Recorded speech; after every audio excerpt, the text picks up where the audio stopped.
Hi everyone, welcome to a new daily watch list. Let's quickly dive into today's market to see what's going to happen for the end of this week. First of all, let's kick it off with the euro dollar. What happened on the euro dollar is that we saw a beautiful rejection of this supply zone. We took out all this liquidity from these day trading highs, right? Like from people shorting these small highs in here. What I already said at the beginning of this week, we even broke this supply in here. And yeah, right now we're making a beautiful rejection. So what could happen from now is that price starts shifting down. It will make like a further pullback down and eventually maybe even go into this daily demand zone in there. So that's what I'm watching for today. That's a further drop on euro dollar.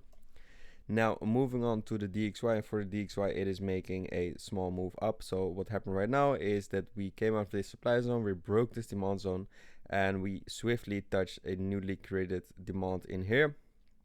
So what happened in here is we swiftly touched this one. This was basically also a demand that was created because this trend line in here is broken, right? So we broke this earlier demand in here and we went further into this demand. I expected a little bit of a further drop, but it did not really happen. We already took a short yesterday on EURUSD. And for now, the DXY, yeah, it could start moving up, same like the EURUSD, it could start moving down. And of course, this also has an effect on the AUDUSD, so let's quickly go on to that. For AUDUSD, it is still a little bit bullish. However, keep in mind, this is not the best zone. The best zone is located down here. And for now, if this candle starts rejecting down, then it would make sense for me for AUDUSD to also start breaking down, visit the lower end of this demand in here. So keep that in mind. Going over to the NZDUSD. And regarding the NZDUSD, it made a pullback. Like I already said, like it is likely that NZDUSD and GBPUSD start making a pullback from this supply zone in there. And it is currently playing out, and I am expecting it to go at least into this zone in here. I don't really like the zone. It's not really a very good zone. And why? It's because we have a lot of imbalance candles in here, like a lot of 50% candles on the way up. And this doesn't really indicate like a very strong price pressure or a very strong zone. Usually you want to see like maximum of 3 imbalance candles, not like 6 like in here. That's just too much. Maximum of 3, maximum of 4. Above that, it's no go for me. However, we still have it, but I'm still looking for a better zone in here. So even if we draw our trend line on the NZDUSD, we draw it like this, right? Then you can see it is almost on top of the trend line, so we can easily break it. We're coming out of supply, we already took liquidity, so a further move down would make sense for me. Now, that said, going over to the GBPUSD.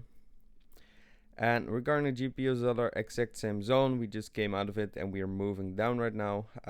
We don't really have a very, very strong demand zone. Like we had one in here, but it's not super strong, right? And even if price might come there, then we already broke the trend line. We're probably already shifting down again. So I'm just watching this supply zone. I'm watching a further drop on the GBPUSD and probably breaking this trend line. Yeah. Also, because we had like a huge rally, right? We had like a rally since the start of April, and here we didn't really had a large pullback. Like we had one in here, but it didn't really happen. So I am waiting for a larger pullback on the GBPUSD, probably go into the lower end in here. So yeah, keep that in mind when you're gonna trade a GBPUSD. Moving over to gold.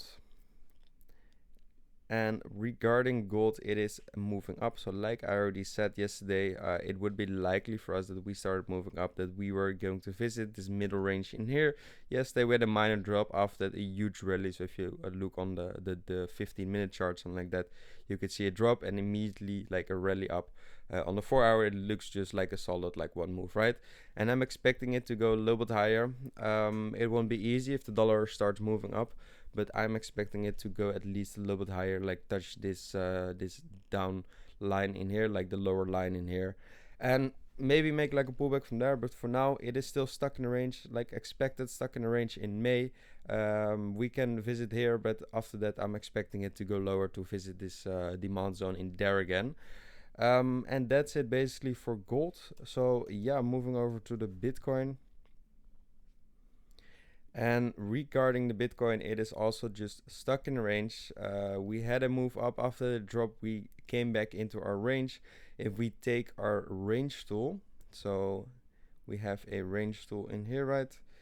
Then what we can see is basically that we are on the 0.25 level. So if we take this one, then we can see we had a rejection of the 0.75, we had a rejection on the 0.25, and right now we are just stuck in mid-range. We have some supply in here, but the more times price comes back in here, the weaker the supply gets. So for now, I just want to see either way this low being broken or this high being broken. Meanwhile, it's just stuck in a range. I don't really like range trading, so I'm just watching these lows and these highs in here. We still have a demand zone in here and a bigger demand zone in there. So that's everything I'm watching for now. And if it can break these highs, then we can, of course, we could take out these highs. Maybe altogether take out all the highs and make a new all-time high. It won't be easy, but it can happen pretty fast if that happens. So keep that in mind. For now, it's just stuck mid-range, and I will update you guys later. And yeah, that was it for the Bitcoin. So I hope you guys enjoyed for today's watch list, and I will see you in the next video. Bye bye.